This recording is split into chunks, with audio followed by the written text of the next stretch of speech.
जय हिंद। दोस्तों, अगर आप प्रीलिम्स एग्जाम में एक अच्छा स्कोर लाने के लिए स्ट्रगल कर रहे हो तो आज का सेशन आपके लिए बहुत इंपॉर्टेंट होने वाला है।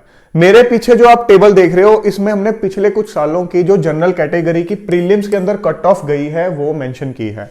हम यहां ऑब्जर्व कर सकते हैं कि जो मैक्सिमम कट ऑफ किसी साल में गई है आउट ऑफ 200 116 है। उसके अलावा पिछले 4 सालों की अगर हम बात करें तो कट ऑफ जो है वो लेस देन 100 ही रही है। इसके बावजूद बहुत से बच्चे जिनकी प्रिपरेशन बहुत अच्छी होती है from mains point of view, वो प्रीलिम्स को क्रैक करने में काफी ज्यादा स्ट्रगल फील करते हैं।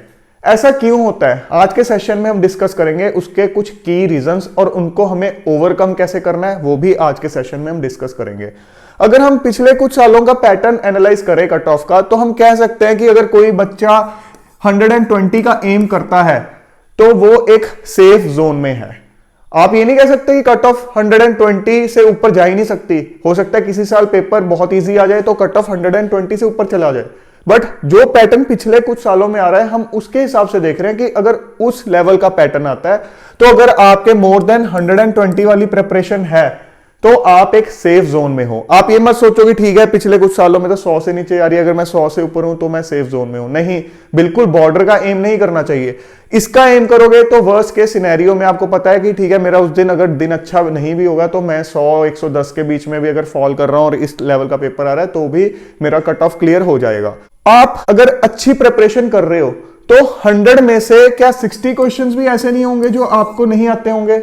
डेफिनेटली आते होंगे, बट फिर दिक्कत कहां हो जाती है? दिक्कत हो जाती है कि इन 60 क्वेश्चन में से अगर मान लो आपने 14-15 गलत कर दिए किसी भी रीजन की वजह से, तो कहां तो आपके 120 नंबर का पेपर आपको बहुत अच्छे से आता था, बट नेगेटिव मार्किंग की वजह से सिर्फ 45 क्वेश्चन के आसपास हो सकता है आपके सही हुए हो, इसकी वजह से 90 आए। उसके बाद जो आपके 15 गलत हुए उसकी वजह से -10 हो गए और आपका स्कोर 80 के आसपास अटक गया। बहुत से ऐसे स्टूडेंट्स होते हैं जिनका स्कोर मॉक टेस्ट के अंदर 80 के आसपास अटका रहता है, 75 85 के आसपास अटका रहता है, बहुत कोशिश करते हैं बट इंप्रूव नहीं होता स्कोर। समझते हैं हम अपना स्कोर 80 से 120 तक कैसे लेके जाएं, 60 से 70 से एक अच्छी रेंज में कैसे लेके जाएं।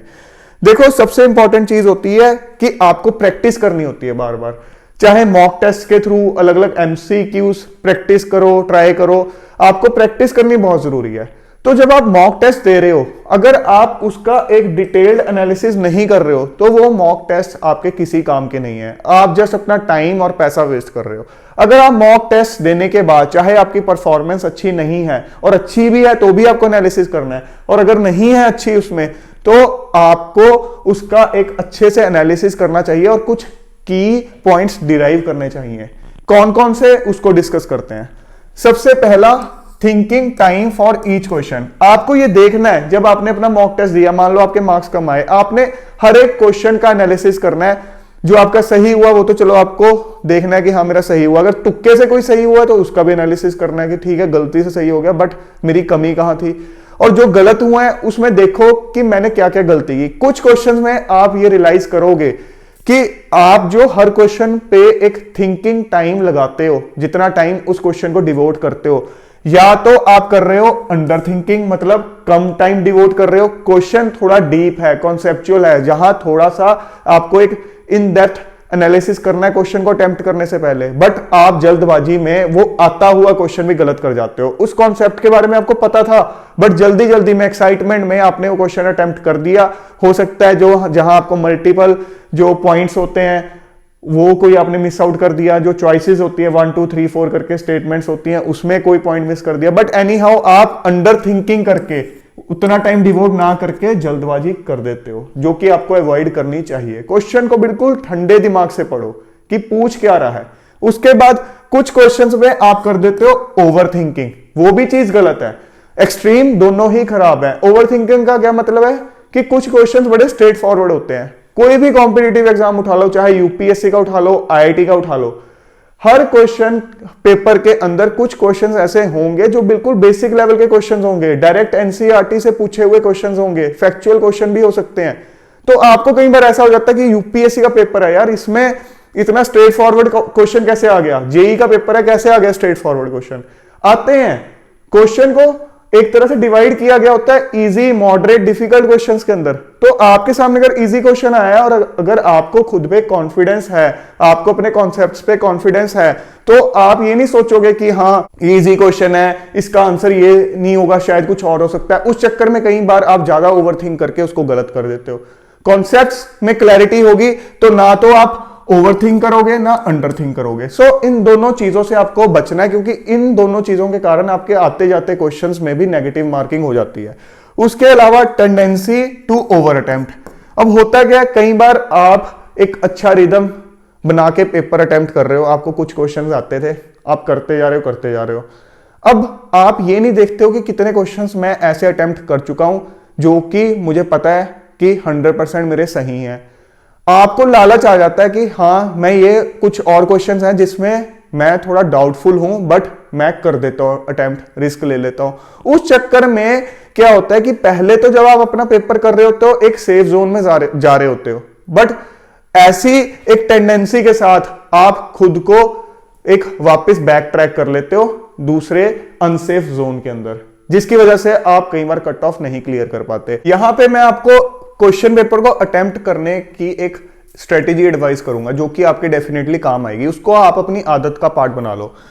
जब आप क्वेश्चन अटेम्प्ट करना शुरू करते हो, मान लो आपने क्वेश्चन पढ़ा, आपको पता है कि इसका जो आंसर है मुझे फॉर श्योर पता है, सही से पता है, तो आपने क्या करना है, वो क्वेश्चन अटेम्प्ट किया तो उस क्वेश्चन के आगे आपने टिक मार्क का एक साइन बना देना है। आपके लिए कोड है कि ठीक है ये क्वेश्चंस वो हैं जिनके बारे में मुझे श्योरिटी है कि इनका आंसर बिल्कुल सही है, और साथ के साथ वो आंसर अपना OMR शीट पे मार्क भी कर दो, पेंडिंग मत रखो, ये सबसे इंपॉर्टेंट चीज है। अब कुछ क्वेश्चन ऐसे हो सकते हैं जो कि आपको लगे कि ठीक है इन 4 में से यार मुझे 3 ऑप्शंस में से कंफ्यूजन हो रही है, एक मैंने आउट कर दी है, या 2 ऑप्शंस में से कंफ्यूजन है। बहुत से क्वेश्चंस ऐसे होते हैं जिसमें आपको 2 ऑप्शंस में से कंफ्यूजन होती है, 2 आप आउट कर देते हो। ऐसे क्वेश्चंस को ना फर्स्ट गो में अटेम्प्ट ना किया करो, उनको सर्कल कर दिया करो कि अभी मैं रुकता हूं, मैं आगे अपना पेपर अटेम्प्ट करूंगा, इनको बाद में देखता हूं। और कुछ क्वेश्चंस ऐसे होते हैं जिनके रिगार्डिंग आपको आइडिया नहीं होता है।